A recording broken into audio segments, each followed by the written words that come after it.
Hai semua, Assalamualaikum. Saya Ben dari canvasputeh.com. Untuk kali ini tips dan tutorial saya masih lagi menyentuh tentang teks. Tapi untuk kali ini saya nak ajar anda cara macam mana kita nak gunakan clipping mask. Apa itu clipping mask? Okey, jom saya tunjuk. Alright, contoh dekat sini lah. Ini gambar hutan.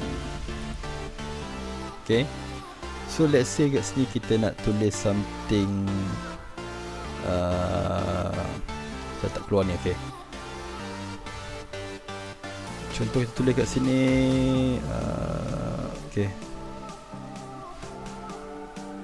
save our forest. Okay, sini kita besarkan sikit.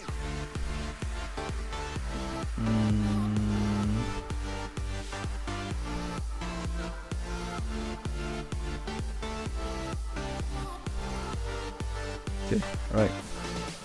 Save of, okay. Layer ni kita kurangkan sikit opacity dia. Alright. Apa yang saya tunjuk sekarang, macam mana kita nak letak decoration tau dekat dalam tulisan save our forest ni tau. Okay, contoh dia macam ni lah.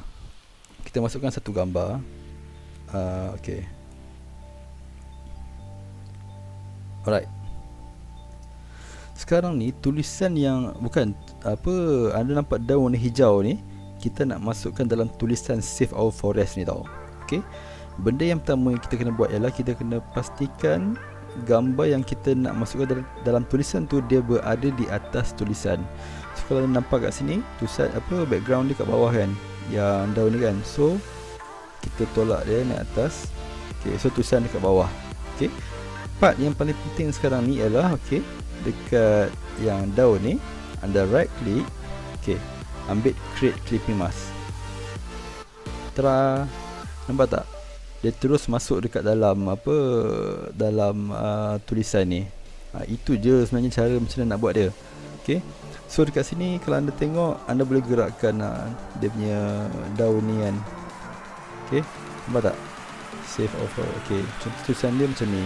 Okay, so dekat sini sebab dia tak pernah nampak sangat, kita boleh letak sikit lah dia punya shadow. Okay,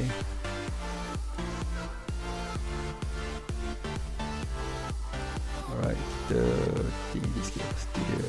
Okay, alright, save our forest. Okay, so kalau nak macam ni boleh tak? Tarik dekat bawah dia. Right, bawah je. Okay, save our forest. Sebab kita nak tekankan perkataan forest tu kan. Okay, itu cara nak gunakan clipping mask. Okay, satu lagi lah contoh saya tunjuk kat sini. Sama juga clipping mask.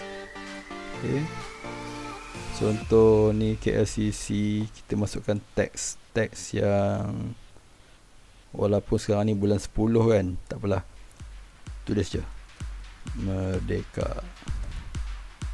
Okay,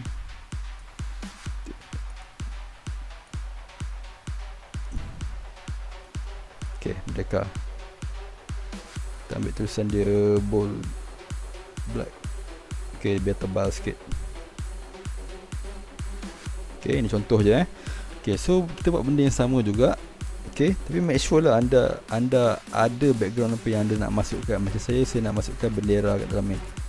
Okay, okay, bendera besar. Okay, enter, lepaskan dia. So bendera dah dekat atas tulisan. Klik dekat atas ni, right click, create clipping mask. Okay, so dia dah masuk dalam ni. So kau tengok dia punya bendera kat sini agak besar tau. So kalau kita nak kecilkan balik, kita klik je dekat logo, dekat apa, bendera ni, tekan Ctrl T, right, dia select balik. So kita just kecilkan balik je kat sini, tekan shift untuk kecilkan dia. Okay, right, masukkan balik, bagi sama-sama besar dengan tulisan ni. Okay, ni dah cun. Okay, kita